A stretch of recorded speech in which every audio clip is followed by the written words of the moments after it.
This is a test of the Reese's broadcast system. If you're currently eating Reese's, this is just a test. Continue living the dream. If you aren't, oh boy, drop what you're doing. Go. Get Reese's now. Do not stay calm. Push people out of the way. This podcast is presented by AMC Plus's Gangs of London, which Vulture has called action at its most sublime. Season 3 ignites a new war, bigger, darker, and more explosive than ever, as London's crime families battle for control. Gangs of London, new episodes Thursdays only on AMC Plus.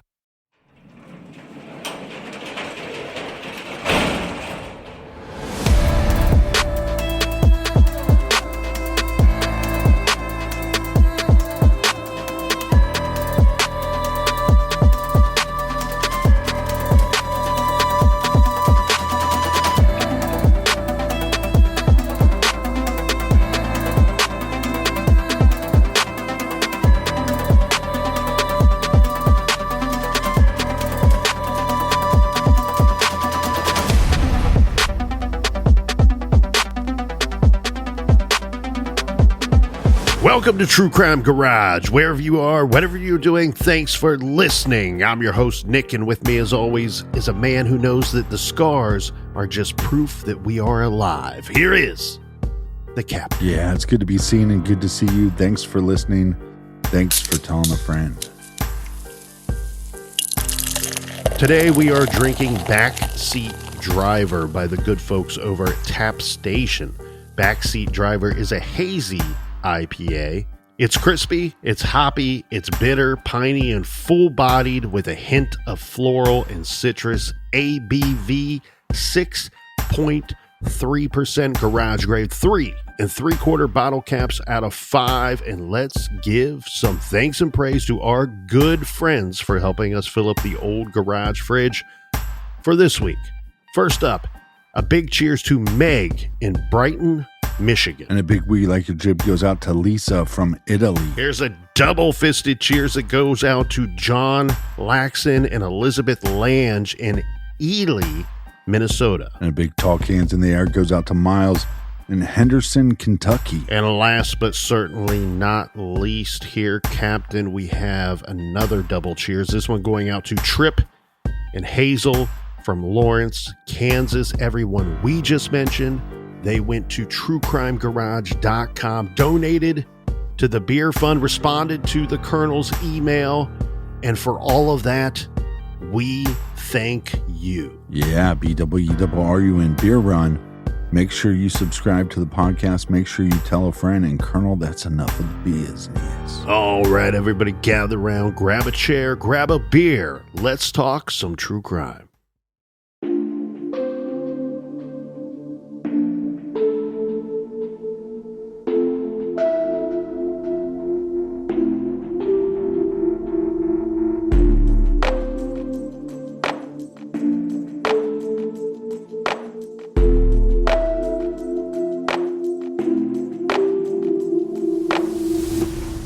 When someone wounds a person you care about, it hits you in a place deeper than anger. It's a kind of quiet, shaking fury mixed with helplessness, because the pain isn't just yours, and you wish that you could have protected them. You wish that you could rewind time and stand between them and whatever caused the harm. When trouble shows up on your doorstep, it rarely knocks politely. It comes in sideways, in a sudden silence, in the way that the air shifts before you even understand what's happening. There's a moment where the world feels smaller, like the walls are caving in, and you're left deciding whether to embrace yourself or push back. But even in that first jolt, there's a steadiness that rises from somewhere deep. The part of you that knows you've weathered storms before. Trouble may arrive uninvited, but so does resolve. And it has a way of standing right beside you when you need it most. This is True Crime Garage, and this is the case of Aaron Spencer.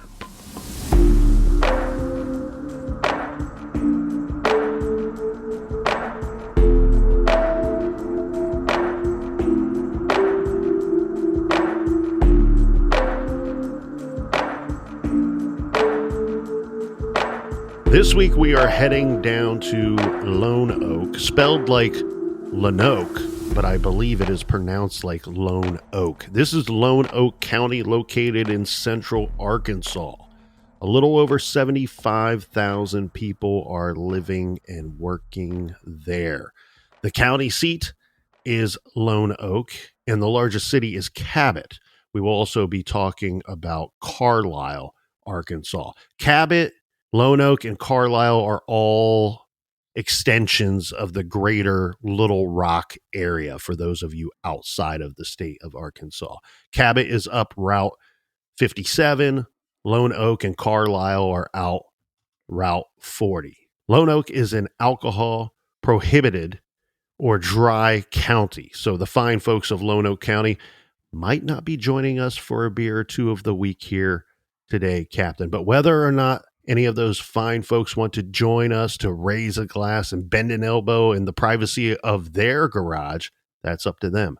But one thing that I know that we will be doing, that they will be doing, I should say, in 2026, is voting for the sheriff election, which will take place in November of this year, with the primary sheriff's election taking place in March. So that would be March 3rd, 2026 to be exact. Now, of course, we do not live in Arkansas, and thus we do not have a dog in the fight, nor would we ever be here to try to sway you one way or the other.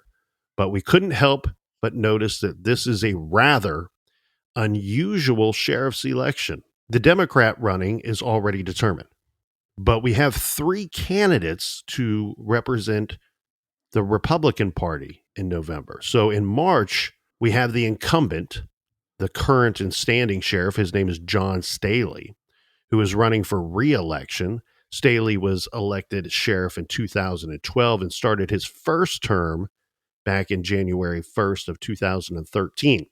He says it is an honor serving the citizens of Lone Oak County as their sheriff. Staley is married with 3 daughters.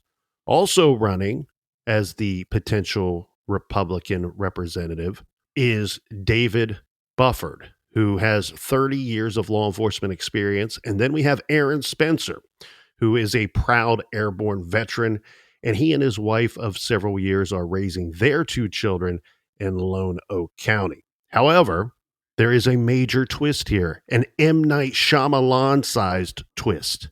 One of these candidates may be forced to drop out of the election as he faces murder charges. Second-degree murder charges. This week's true crime case research starts at the beginning of our timeline, but runs up until and then through today, actually, as next week on Monday, January 26th, Aaron Spencer, sheriff candidate, will step foot in the Lone Oak County Courthouse for a jury trial where he is accused of and charged with murder.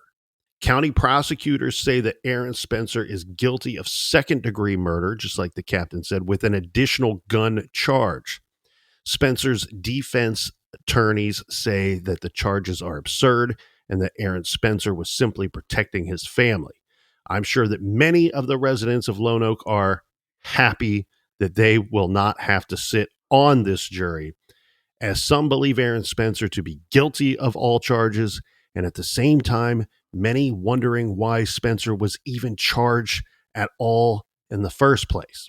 County Sheriff candidate Aaron Spencer is currently facing a charge of second-degree murder from an October 2024 shooting death of a local man.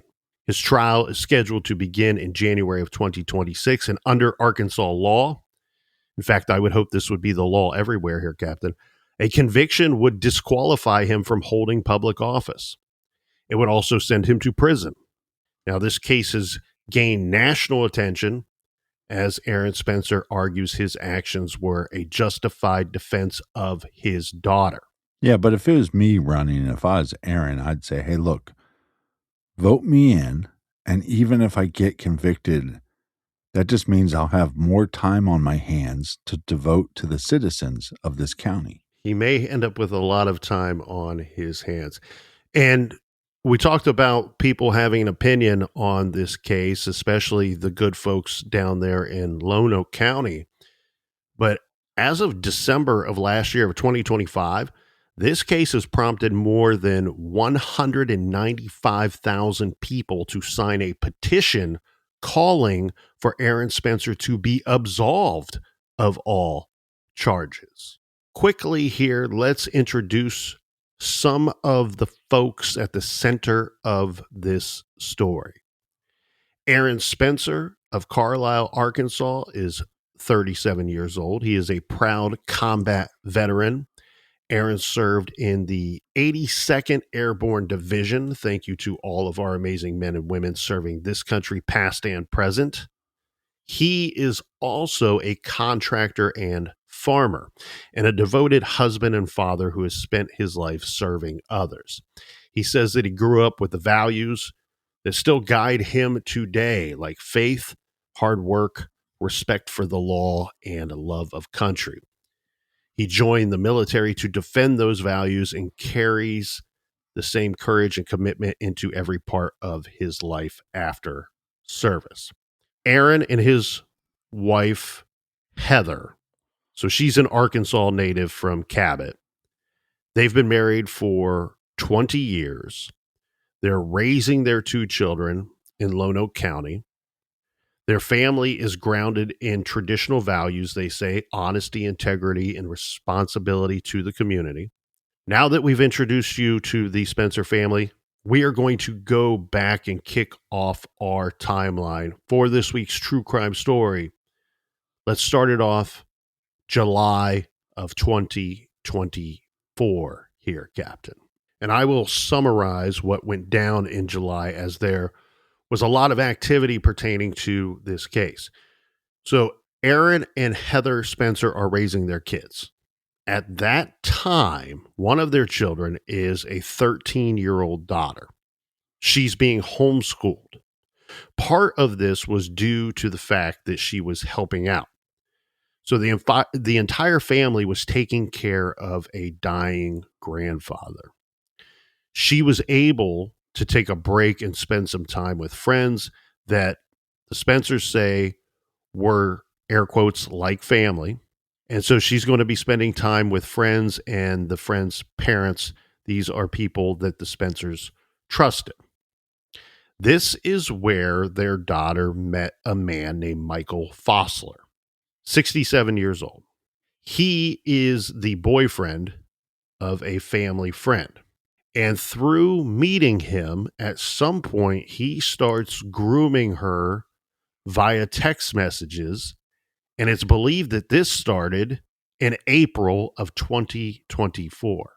Like you said, he's 67, she's 13. In July of 2024, her parents, the Spencers, were informed by a family member that their then 13-year-old daughter, who's now 14, had confided that she had been raped. And immediately they sit down and they talk with their child, asking what happened. And the little girl explained that this man, who was a stranger to the Spencer family, had assaulted her multiple times. This is going to set off a crazy domino effect. Okay, so they sit down with their daughter. They learn this horrific accusations that their daughter, she says, was violated, was raped, assaulted multiple times by the 67-year-old man. So dad puts on his cape. July 8th, 2024, he goes to an acquaintance. So he goes and he finds somebody who knows this Michael Fosler. And he's asking for Fosler's contact information. And he informs the person, informs them of the alleged rape and assaults that took place on his minor daughter. Right. So Aaron asked this person, hey, I want his contact information. Don't call the cops. In a bit of a roundabout way here, Captain, the acquaintance does inform the police. So law enforcement went to Aaron Spencer's home to speak with him. This is when his daughter reports the assaults to the Lonoke County Sheriff's Office. Right. The sheriff's office begins a rape investigation. During this encounter, right, when the law enforcement are there at the Spencer home, they recorded on body camera footage their interaction with the Spencer family. And in this interaction on camera footage, a deputy warned Aaron Spencer, quote, not to take the law into your own hands, end quote. Right. Okay, so let's expand on this portion right here, Cappy, for context purposes. So on this day, we have two Lonoke County Sheriff's officers that are visiting the Spencer's home to figure out what's going on. A transcript of that conversation, which was recorded by one of the officers' body-worn cameras, is in the state filings for this case. And according to that transcript, Aaron Spencer asked the officers, what's going to happen to that man when you arrest him and prosecute him? And he says, 3 to 5, question mark. What, he's just rolling around, cruising and grooming? Spencer then asked one of the officers how he would feel if the same thing were to happen to his child. Right. To which that officer responded that something similar had happened. It's a very difficult situation because you obviously want to protect your daughter, you want to protect your family, but you need to let law enforcement do their job. And these situations are very difficult. I actually reached out to a detective friend of mine, and he was saying that they'll actually do multiple interviews sometimes with different officers with the victim, because one of the things that law enforcement has to figure out is how truthful is this kid being, because kids could be making up a story, or the parents are feeding the kid a story to give to law enforcement. So one of the things that law enforcement has to do is to figure out, okay, if we interview them multiple times, is the overall story lining up every time? Yes, and we usually don't get in the habit of throwing out warnings or trigger warnings or any of that. It's a true crime show. You know what you signed up for, but there's The victim's a certain, kid, you know. yeah, this is a sensitive, complex situation, and there's also some language that will be used in this episode going off of statements that have been made. And we're not going to shy away from that language. So Aaron Spencer, when he's talking to the officers, now he wants to know, right, what happened to the person, the offender that did something similar to one of your kids. Right. And he's told, hey, look, that person was arrested, charged, convicted. He's now sitting in prison. That man responsible for that crime, we don't know the particulars of it. That man is in prison, according to this officer. To this, Aaron Spencer's response is, look, that he believes that pedophile, that offender that they were just talking about, sitting in prison, and other child abusers still pose a danger to society even when incarcerated. Adding, quote, he's going to get back out, isn't he? He's going to go around and fuck more kids, okay? When an officer told Spencer, we still don't live in a country where you can take law into your own hands, Right.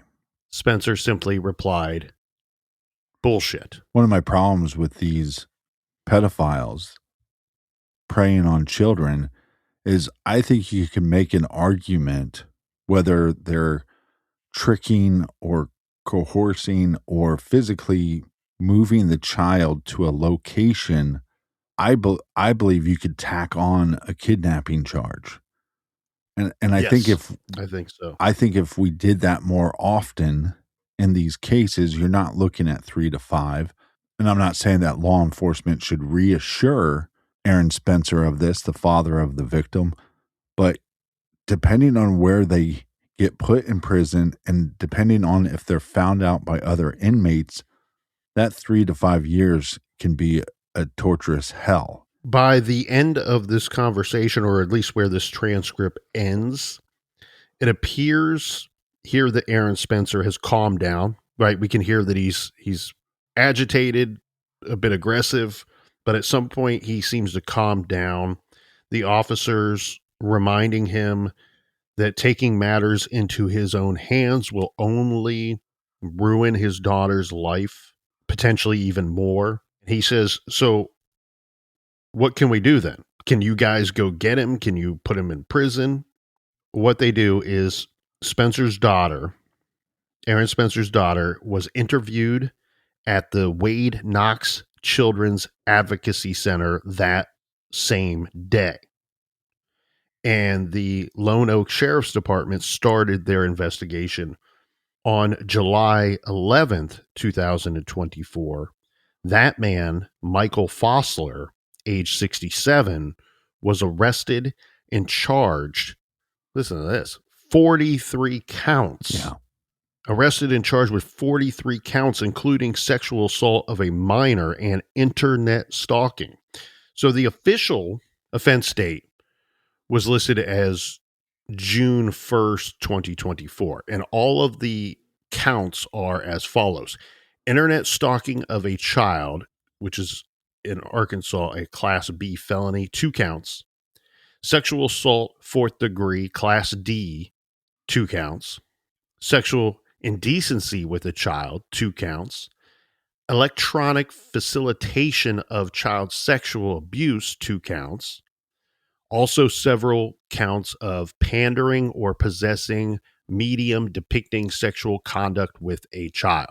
Michael Fosler, arrested, charged, 43 counts. He's out on bond 6 days later on July 17th. So Fosler was released on a $50,000 bond, which means $5,000 paid. According to the USA Today, the family had the family being the Spencer family, had a no contact order in place with Fosler, accusing him of stalking and raping their daughter over the summer. I've also seen some reports that state that he was issued a no contact order with a minor. So it could mean any minor, any child at all. Yeah, so not only was he ordered not to contact the victim, not to contact any children, but he was also ordered to stay away from the Spencer family, the entirety of the family. And this is where I think most of us would think that outside of Michael Fosler waiting for a trial, standing trial, potentially getting convicted and then going away to prison, this is where most of us, I think, would believe that this story would end. But it's far from over. It's far from over.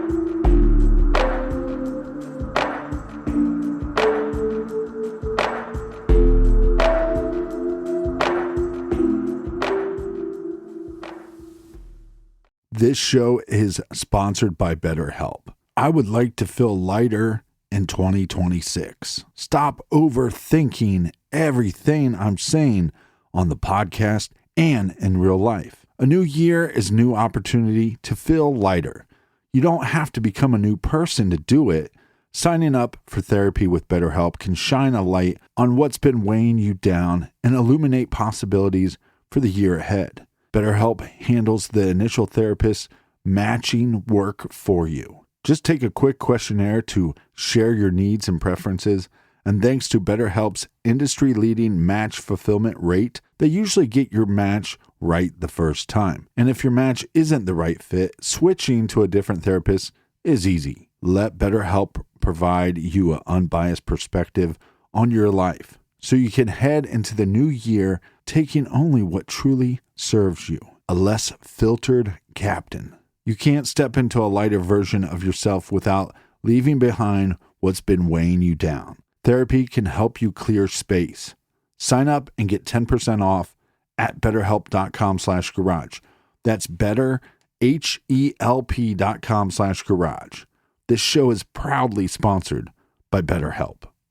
So many people are focused on where their money is today. Acorns is the financial wellness app that cares about where your money is going tomorrow. And with Acorns Potential Screen, you can find out what your money is capable of. Acorns is easy. You can sign up in minutes and start automatically investing your spare money, even if all you've got is spare change. Sign up now and Acorns will boost your new account with a $5 bonus investment. Join the over 14 million all-time customers who have already saved and invested over $27 billion with Acorns. Head to acorns.com/garage or download the Acorns app to get started. Paid non-client endorsement. Compensation provides incentive to positively promote Acorns. Tier 2 compensation provided. Potential subject to various factors such as customers' accounts, age, and investment settings. Does not include Acorns fees. Results do not predict or represent the performance of any Acorns portfolio. Investment results will vary. Investing involves risk. Acorns Advisors, LLC, and SEC registered investment advisor. View important disclosures at acorns.com/garage.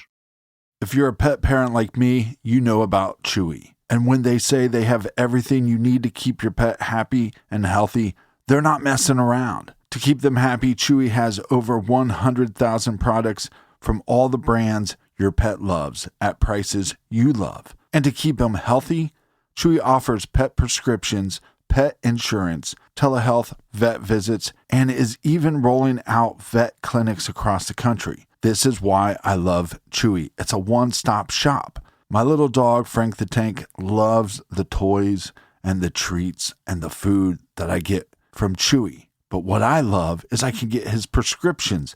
I can get his insurance. I can get anything that Frank the Tank needs at Chewy. So treat your pet and treat yourself. Chewy has everything you need to keep your pet happy and healthy. And right now you can save $20 on your first order and get free shipping by going to chewpanions.chewy.com/TCGNIC. That's chewpanions.chewy.com/TCGNIC to save $20 on your first order with free shipping. chewpanions.chewy.com/TCGNIC. Minimum purchase required.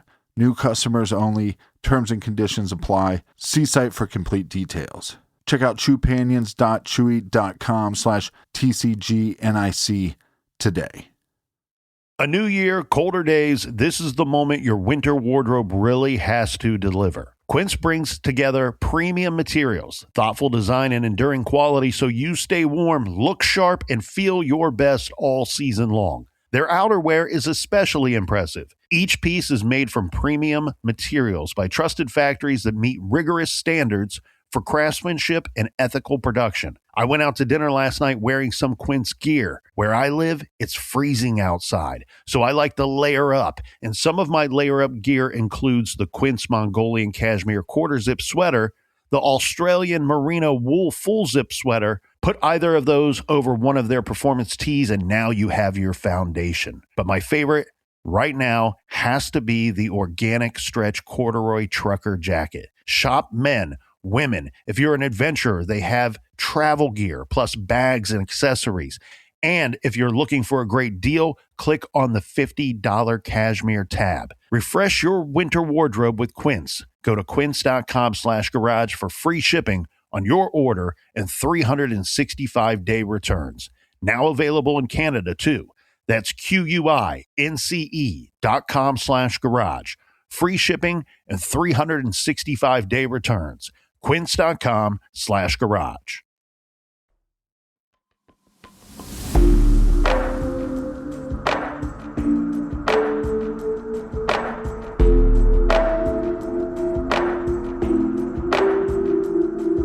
All right, we are back. Cheers, mates. Tall cans in the air.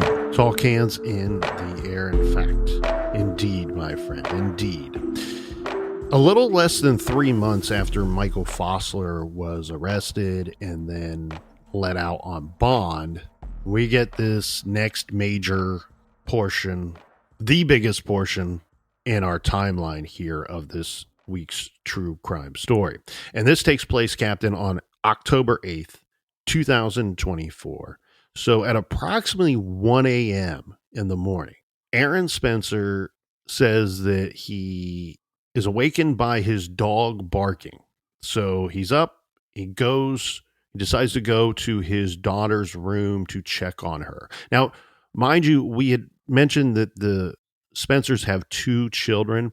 It's my understanding that their 13-year-old daughter is the youngest of the 2, and the older child is an adult or out of the house by the time of this marker on our timeline here. So Aaron Spencer, father, dad, dog barking, wants to get up, checks the house. He decides to go into his daughter's room to check on her. And this is when he realizes that 1 a.m. in the morning, my God, my daughter is gone. He says that he found a hoodie placed over top of a stuffed animal, which was placed in the bed. Ferris Bueller type decoy, right? As a result, Aaron left. Wait, hold on. In Ferris Bueller, it was a mannequin. They always say it's never a mannequin. They say it's never a mannequin, but hey, Ferris Bueller's Day Off, guess what? It's a mannequin. Yeah, so Aaron decides he looks through the house, no daughter, and he is going to jump into dad mode, and he is going to get in his truck and go looking for his daughter. Now, we should also mention that his wife is up at this time. She's looking through the home. He goes off in his truck to begin a frantic search for his missing daughter. At 1:12 a.m., Heather Spencer, the mom, called 911 to report the teen girl missing. Meanwhile, Aaron Spencer spots Michael Fosler's truck on Highway 236. His daughter's inside that truck as well. Aaron Spencer sees Michael Fosler's white Ford F-150 turn onto Highway 236 east. So he turned around and chased after Fosler's truck. And before we go too much further, whether he came into the house or convinced her to come out, it's kidnapping, period. There is a crime taking place. So now dad is chasing after the offender and the daughter who are in that Ford F-150. And he chases Fosler's vehicle, follows him for around 6 miles. All the while, we have Aaron Spencer, he's flashing his lights, he's honking his horn, he's doing everything to try to tell Fosler with his vehicle to pull over. So then the 2 vehicles arrived at the intersection of highways 236 East and 13 North. And this is when Spencer just rammed his truck into the rear of Fosler's truck, sending the Ford F-150 into a ditch and striking a wooden entry gate post. So he hits the back of this truck and slams it into this wooden gate post. So you can picture this. Fosler's truck is now up against this gate post, and it's not going anywhere. So Spencer then says that he exited his vehicle with a firearm in hand and ordered Michael Fosler out of his vehicle and telling him to lay down in the ditch.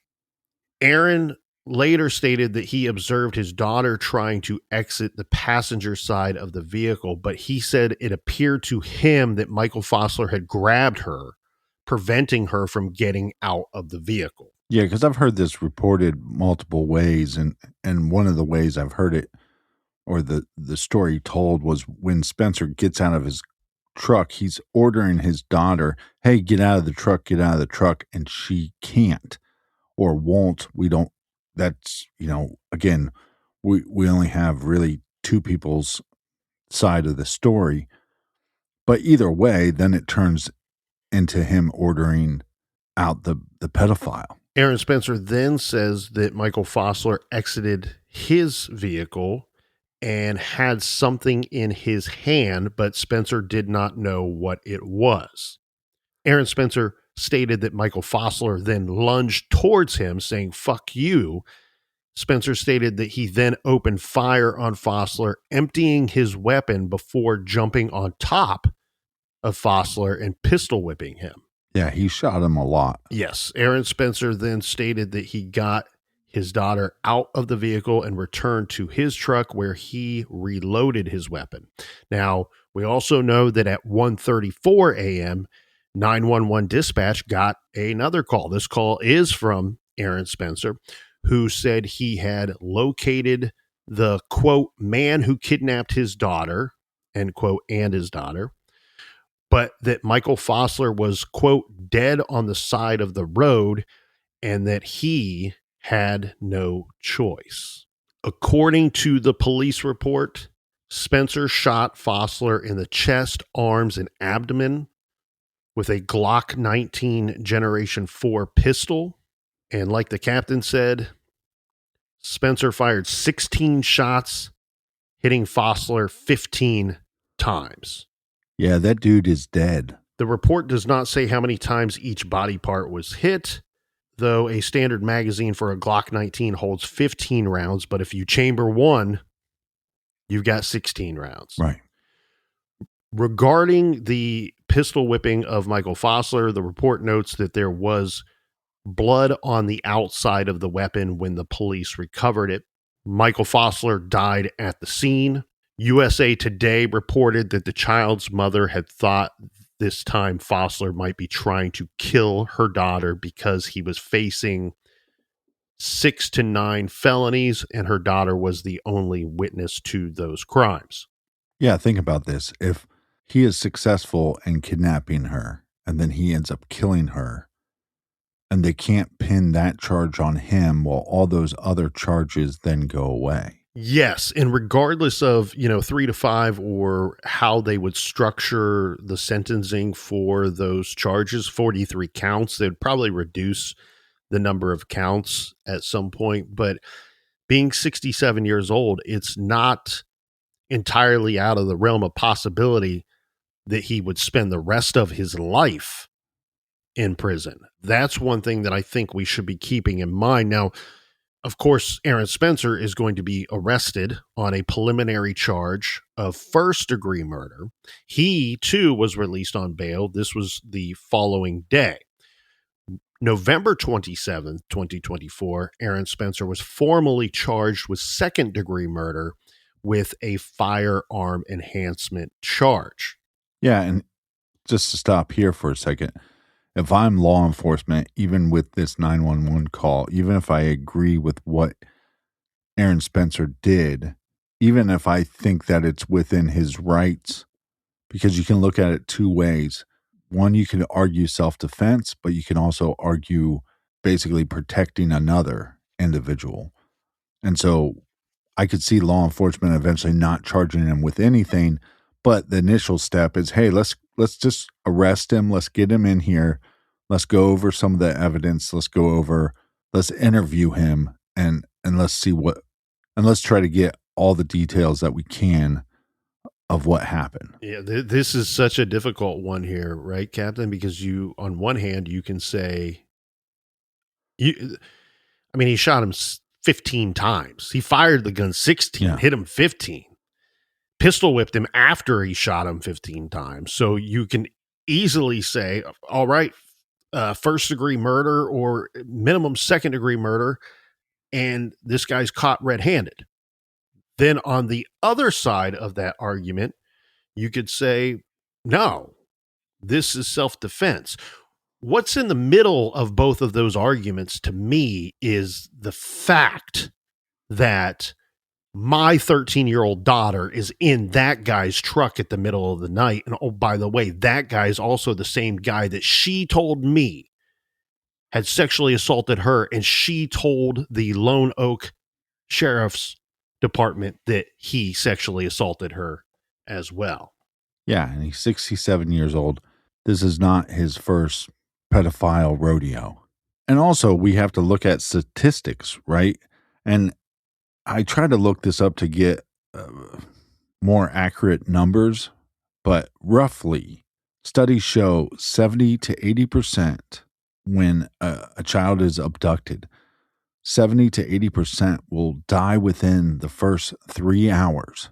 The moment she's in his truck, statistically, it's a ticking time bomb. The prosecutors charged Spencer with second-degree murder, and as we mentioned, the felony edition with the firearm that same day. So when he's charged that same day in November, his attorneys, this is Aaron Casanelli and Michael Kaiser. They issued a statement calling Spencer a decorated war hero who protected his country and a loving father whose heroic actions protected his family. They said Fosler repeatedly violated his child and kidnapped her in the dark of night to continue his assaults on her. The statement criticized prosecutors for bringing charges against Spencer at all, accused prosecutors of perpetuating these horrors instead of protecting legitimate victims and punishing true criminal offenders. Then in December, on the 4th, in 2024, the state filed a motion for a gag order alleging that Spencer's arrest had garnered media coverage throughout the state and nation, and that it was necessary for a gag order to be in place, and the order was eventually granted. Spencer did file a detailed response in opposition for the gag order. He argued that granting the motion for a gag order would violate his due process rights to a fair and public trial pursuant to the 6th and 14th Amendments, as well as his First Amendment right to speak pursuant to both the Arkansas and the United States Constitutions. Spencer requested that a hearing on the state's motion be held in open court. Okay, so eventually this is going to lead to May 29th of the following year, last year, 2025, the high court struck down that gag order. They vacated the gag order in the case, allowing for more public discussion of the facts of the case. On June 14th, 2025, Heather Spencer, Aaron's wife, shared a lengthy post on Facebook detailing the months leading up to the shooting, the death of Michael Fosler. In this post, she says their daughter, then 13, was groomed and assaulted by Fosler, who was released on a low bond despite pending felony charges and a no-contact order. It has been a hard 8 months, she says, silently fighting battles where we were unprepared for. In those early days, we had a very limited understanding of the magnitude of what we were facing. What happened to our child starting in the spring of 2024, when she was just 13, was horrifying and traumatic for all who loved her. She is a quiet, homeschooled child who at the time spent more days than not helping care for her dying grandpa. It was hard work, and when presented with the opportunity to spend some time in a, quote, safe place, I allowed her to take a much needed break on days when we weren't busy to be with friends that were family. Deep in my soul, they were family, and I trusted she was safe. She wasn't. It took very little exposure for an unknown man who was old enough to be my father to start pursuing my child. This monster was an opportunist and started grooming my then 13-year-old daughter via text. In July of 2024, we were informed by a family member that our now 14-year-old child had confided that she had been raped. Immediately, we asked our child what happened, and she explained that this man, who was a stranger to us, had assaulted her multiple times. We let the law run its course, and we were promised along the way that this isn't 20 years ago. They take these things seriously now. We trusted that this man would be served justice under the law. While we were happy that he was quickly arrested, we were not privy to the fact that he was released on a low bond with zero supervision. Even though we anticipated his release, we thought the pending felony charge and a no-contact order would be enough to keep him away from our child. We were wrong. Well, and wasn't he making contact with her before he kidnapped her? Yes, and she explains that in the latter part of this post. So she says, we put our daughter into therapy and tried our best to manage her trauma while still caring for my dying father. When we were awakened by our daughter's dog in the middle of the night on October 8th, my first thought was that our child was sick. I woke my husband up and asked him to check on her. What happened next is burned into my very being. He called out from her room that she was missing. And this goes to a lot of what you were saying, and I'm glad that you cited the statistics here, because that's something we've referenced in other cases when we have a missing child. She goes on to say, immediately all the lights in the house were on. We were calling for her inside the house, then outside. I called our son and our niece, the only people who may have known where she may have gone. Neither did. So I called 911 immediately as my husband left to go looking for her with no direction in mind, only a prayer of finding her. This is what you were referencing here, and I don't know the particulars of this, but it's certainly a connection. So she says, my sister-in-law then sent us a picture of a Cash App payment for DoorDash from the predator to our daughter and niece. And that payment, that receipt, would have been from a day or two prior to her going missing. So she says, in that moment, we realized that she may have been taken, but it's the middle of the night and everything is happening in seconds and every second counts. I tell 911 that this man may be involved. So she mentions Michael Fosler in the 911 call. Says, as I'm speaking, I'm realizing that if he does have her, I'll probably never see her again. She posts, statistics and horror stories raced through my mind. My baby, my little girl, gone. All I could do was pray. I hung up with the 911 operator and called my mother. I screamed in horror while she prayed Hail Marys. God, please save my baby. My own screams will forever haunt my memory. By God's grace alone, my husband spotted the predator and our child and turned to follow them. Then the predator ran with our child. Thanks to my husband's quick and courageous actions, our child was saved that night. I have no doubt that if it weren't for God and my husband, I would have never seen my child again. The relief of my child being alive was quickly followed by terror as the prosecutor set preliminary charges at murder one with $150,000 bond. Going through yet another assault exam. This part is rough right here. It's all pretty rough so far, man. It's all very rough, but this one, like this one, like, I don't know, it burned a hole in my mind the first time I read it. Going through yet another assault exam with my child at the hospital. I couldn't imagine being in that scenario ever at all. Right. She's going through a rape exam at the hospital with her child, and she says, while trying to find a lawyer for my husband at the same time was a nightmare. Navigating criminal charges while also being fully traumatized by the events of that night was difficult. It quickly made its way through social media, and with the support of our community, we attained the very best lawyers, and Aaron was released on bond. She goes on to say, we were no longer able to share our story. So she was referencing the gag order.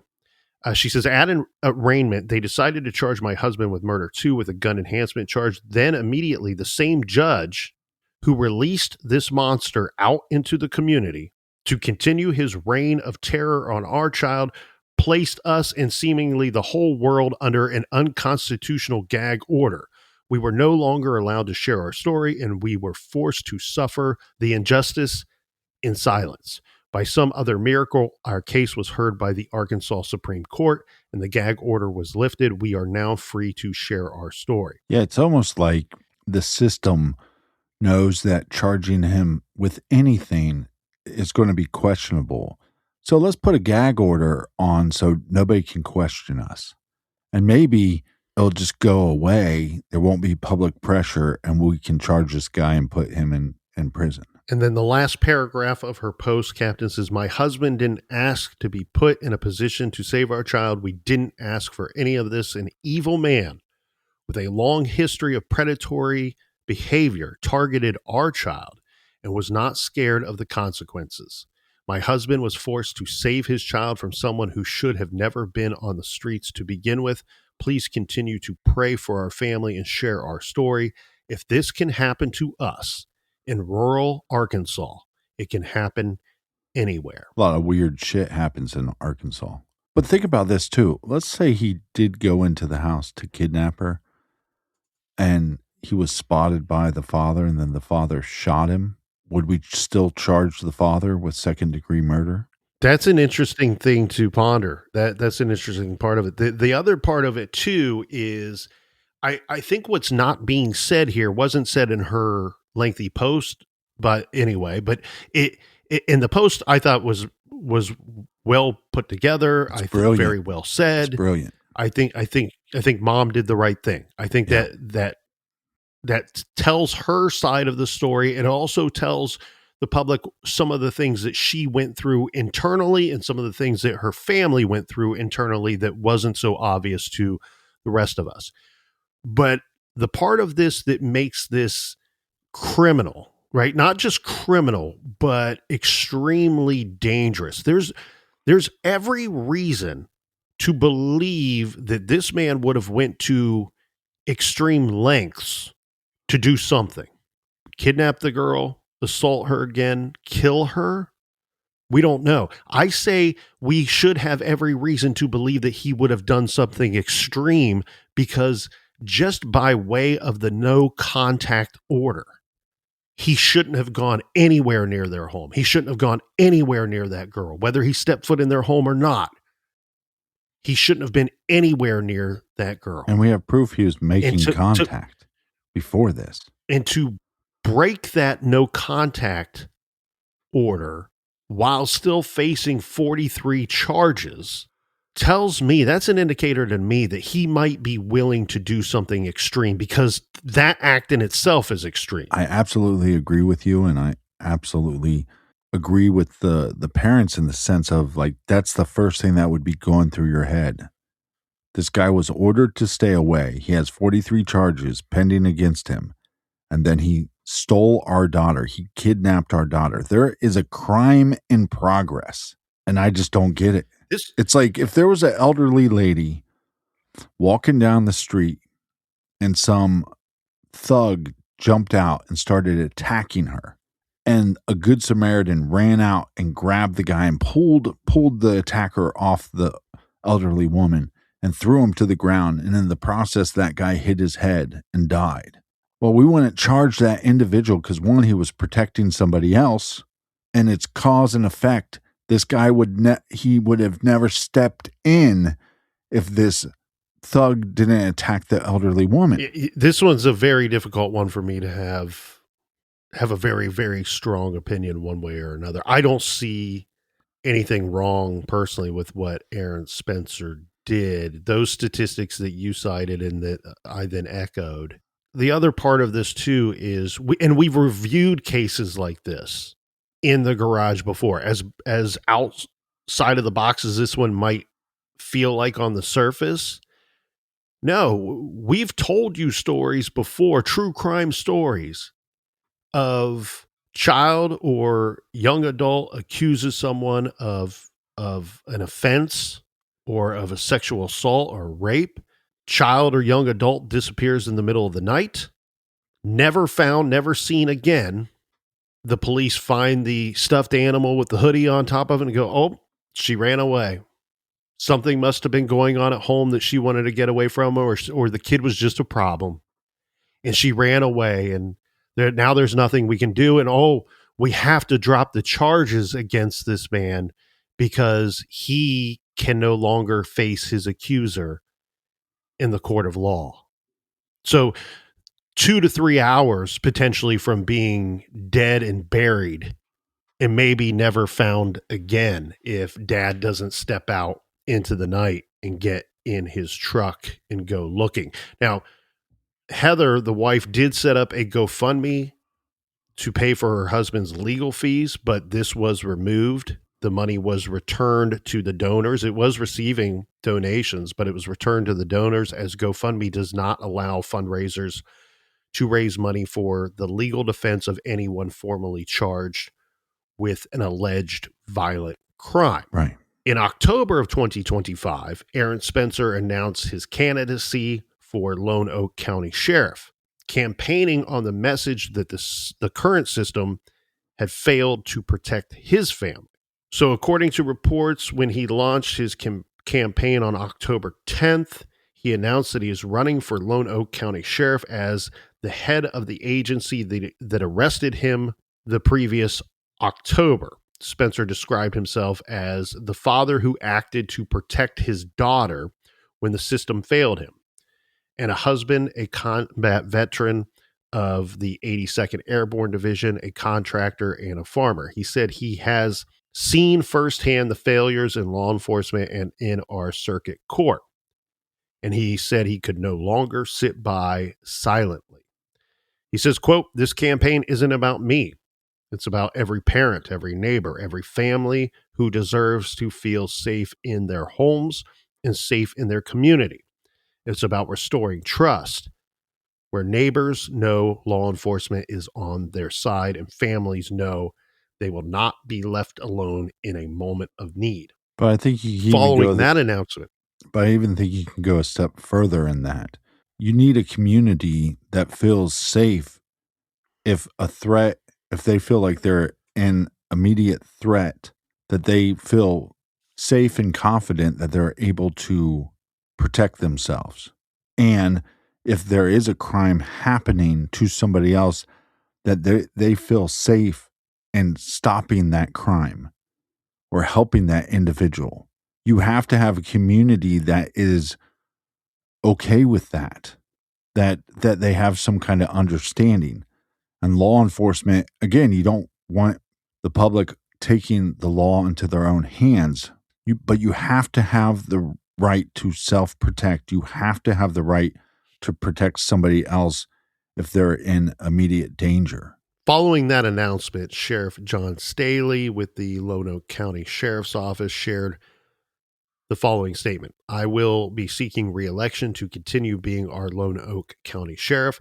Since 2013, I have served as Sheriff of Lonoke County with a clear mission to protect our citizens and hold those who break the law accountable. From day one, our focus has been on three major threats to our communities: drug traffickers, sexual predators, and thieves.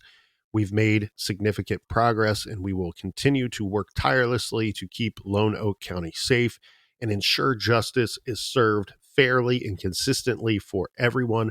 My motto has been and will continue to be, do what's right, not what's easy. Doing what's right isn't always popular."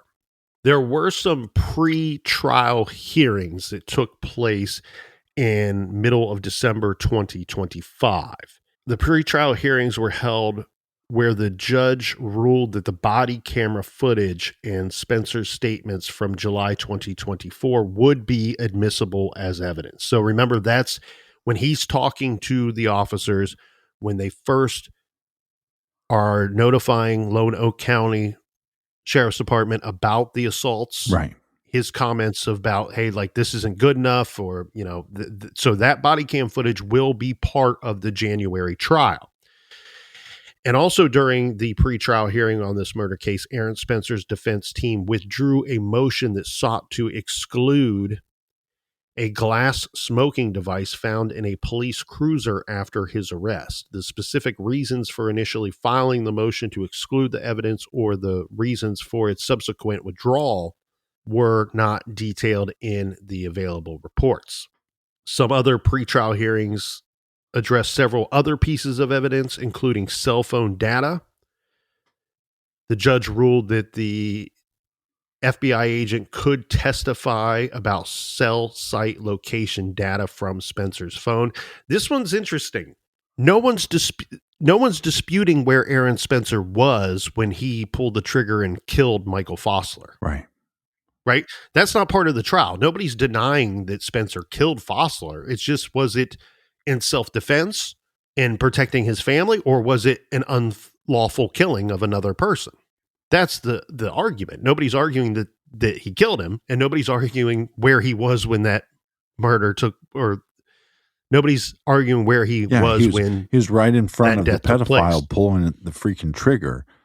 And I'm not trying to correct you, because I think you said it correctly, but I want everybody to be clear on this.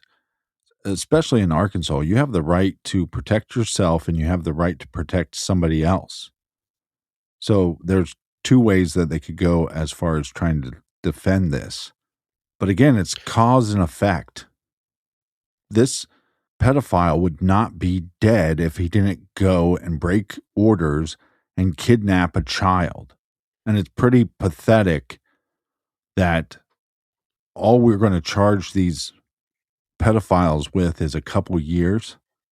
And I understand that we have, there's some sense that these sickos get what's coming to them in prison, but that doesn't always happen. Part of that, though, too, we got to be clear about something, is there is a sentencing process. And just because a couple of law enforcement officers and a Army veteran, a airborne veteran, are discussing what the penalty will be, doesn't mean that is what the penalty will be, right? When they're sitting around spitballing and saying 3 to 5, it doesn't necessarily mean that it would be 3 to 5. Right. It could be more. Look, it could be 0. Right. It could be 0. It could be 20 years. That is not for us to say. There are court proceedings, a trial that would take place. They would determine if he's guilty or not. And if he is determined to be guilty, found to be guilty, then it will be up to the judge or the jury or whatever the scenario is to determine what the appropriate sentence is based off of those charges. But that's also why they stack so many charges, because there's normally some kind of deal, because they don't want to put the child victim through more trauma. It's too difficult to say. I mean, we've seen it go, the pendulum swings wide in both directions, my friend. Unfortunately. Yeah, but whether it happens to a child or whether it happens to an adult, I just think there needs to be stricter penalties and stricter sentencing. We have to do something to deter these sick individuals. I 100% agree. But again, unfortunately, we've seen both sides of that. We've seen people serve 6 months. Right. We've seen people get life sentences for rape, for sexual assaults. Right. The other portion of the pretrial hearings that included some evidence or not included evidence is dash camera memory card. A dash camera memory card was in question. So arguments were heard over the loss or destruction, because they don't know what happened to it, a memory card from a dash camera and how that could affect the case. So it would be the dash camera of the responding officers to the shooting site. Nobody can seem to find it. They don't know if, look, it would be protocol for the camera to have a memory card, to be up and running, and then that would have been filmed, would have been recorded. You would have been able to hear conversations on there, statements, verbal statements on there, but that doesn't exist today to go to court when Aaron Spencer faces his trial. Well, in fairness to law enforcement, those little cards are tiny. Yeah, but this is where things get so damn dicey with this case. The reason why this is part of the pretrial hearing is because you can't have a jury hear that, this card may have gone missing on purpose to benefit Aaron Spencer. Maybe he said and did some things at the scene that are going to make it look like he's guilty of more than just protecting his family. The part of that gets so dicey is if someone in law enforcement went out of their way to risk their own neck to protect him by destroying or losing this memory card, if it did exist and if it was up and running at the time. But then this is the same outfit that is arresting him for murder. Well, they arrested him, but isn't it up to the prosecution if they follow through with the charges? Correct, but it's hand in glove. I mean, it's the same thing. So this case, we wanted to spotlight this case for obvious reasons. I don't think we need to sit here and justify us covering this case. This is a case that is going to get you riled up. If there are people out there that believe that Aaron Spencer should be facing a trial, and I can side with some of that argument. There are other people that say he shouldn't have ever been charged at all. I think personally, what I do not mind happening, I don't love that he was charged. but I'm not going to die on that hill. I'm fine with this getting sorted out in the courts. Well, that's my speculation on the prosecution. That my big issue with it is whatever state you live in and whatever country you live in, I don't want to live in one that I don't have the right to protect myself, and I don't have the right to stop a crime that's happening right in front of me, especially one that is happening to my child, especially when that child is already a victim of this individual. We need to have that right.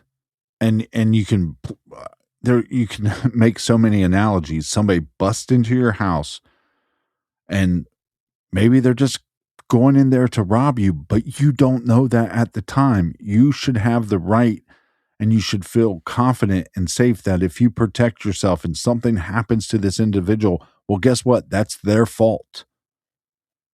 It's this pedophile's fault that he kidnapped this girl.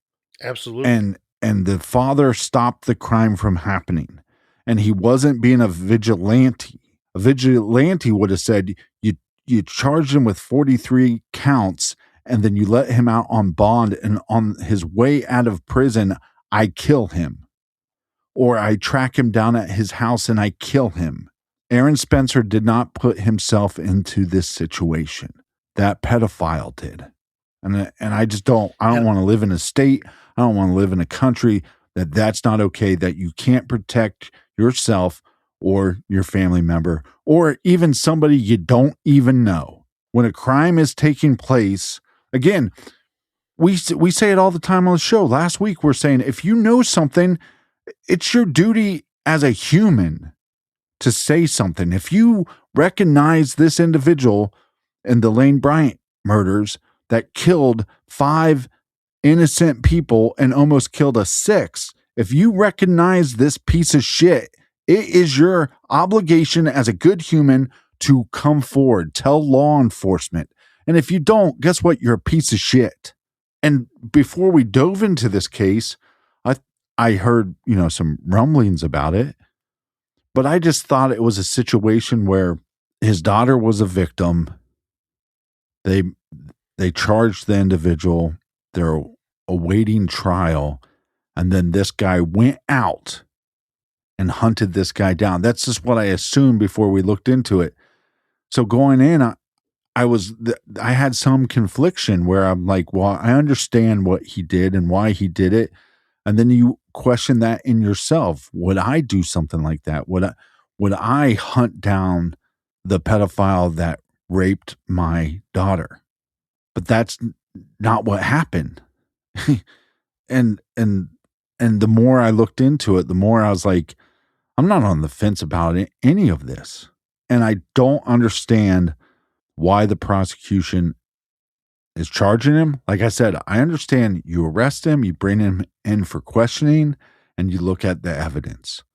But however you stack it, he's either in his rights as self-defense or in the defense of somebody else.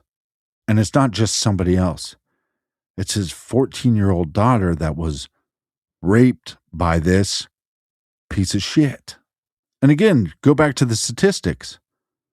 If he doesn't find that truck, are we telling a different true crime story today? I think so. Where, I want to be clear here, I'm not sitting on any fence. No, and I'm not saying that you are. Where I think people get motivated for a prosecution here is it boils down to the facts of the case, right? So one portion of the facts of the case is that in July, Aaron Spencer goes to a person to obtain this man's contact information, his address, and in some reports state his phone number as well.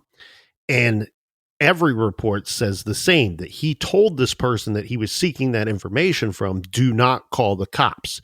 That is implying that this man probably was going to take justice into his own hands. Now, the part of that is every dad and every mom out there is going to not have a huge problem with that. Okay, so let's just clear that. Most people, but I mean, we don't even have to put it in the category of parent or non-parent. Most people would be okay with that. The issue there then becomes this man technically is innocent by our system, by our society, is innocent until proven guilty, and therefore going after him does not allow that to play out. You could be harming, killing a man who may, in fact, not be guilty of what someone has accused him of. Absolutely. I think that some people have a problem with Aaron Spencer's later actions based off of, yes, that conversation took place. Yes, police told him you can't take matters into your own hands, but where you should pump the brakes and stop having a problem with it is exactly to what the captain is saying. Several months went by and he didn't do that. He could have gone and done something. He didn't. It was only when his daughter was found and located in the middle of the night in the passenger seat of that offender's vehicle that he had to defend his family. Well, and think about this. Let's say there was no 43 charges. Let's say this 67-year-old never existed in the Spencer's family's life until that night. Kidnapped a child. 70 to 80% of them will be dead within 3 hours. So you can go, there's a crime taking place. A kidnapping, possibly attempted murder, possibly a rape. You should have the right to protect that individual from not becoming another statistic. One of the biggest defense is what you just said. There was 3 months. You were ordered to not make contact with this child. You were ordered to not make contact with this family. And you did. And you broke the law. And that's why you ended up dead. The trial, which will start January 26th, it's been said that it's expected to be a 5-day trial. I anticipate that it might go lengthier than that. I think that, look, there's a lot at play here. There's a lot of things to analyze. There's a lot of things for the jury to take into consideration. I hope that both sides are able to be fully transparent, and I hope that the court does not handcuff either side in what they can present at court. And I think that the jury, this is one that truly needs to be decided by members, citizens of our society, by peers. And I do not envy the position of any of the jury members here. I think that, like I said when we started the show, I think there's probably a lot of the citizens of the county that are very happy that they were not chosen for this jury, because even though there's a lot at play here, there's a lot at stake, there's a lot to analyze, there's a lot of decisions to be made. This is one that look, what's right and what is wrong does not always perfectly align with what is lawful and what is criminal. And that's the major question that hangs in the balance.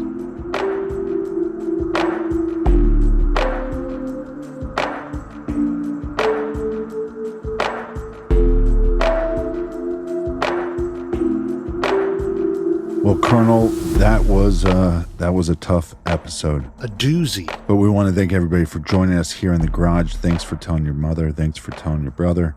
Colonel, do we have any recommended reading for the beautiful listeners? I'm going to give you a little bit of recommended listening that will also play out to some recommended viewing. If you have not, we understand life gets busy, life gets in the way. You don't always get to enjoy the True Crime Garage every single episode, but if you have not checked it out yet, a lot of praise, a lot of great feedback that we are receiving.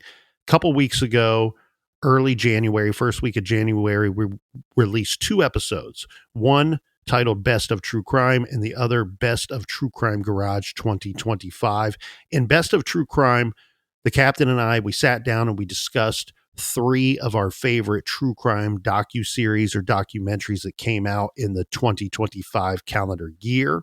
So that will give you plenty of recommendations for recommended viewing. And then for recommended listening, our episode, The Best of True Crime Garage of 2025, was us sharing some of our favorite episodes, whether it be episodes that we really enjoyed researching, piecing together, working on together, recording for you. These were our favorite or episodes that we were most proud of 2025, ones that you may have missed. So go back and check that out. It's listening on the lighter side. It's not such heavy stuff like we were talking about here today. So check out those 2 episodes of True Crime Garage and then enjoy all those great recommendations that came along with both of those glorious episodes. I had a good time. Was it good for you? Because it was good for me. I very much enjoyed those episodes. Until next week. Be good, be kind, and don't litter.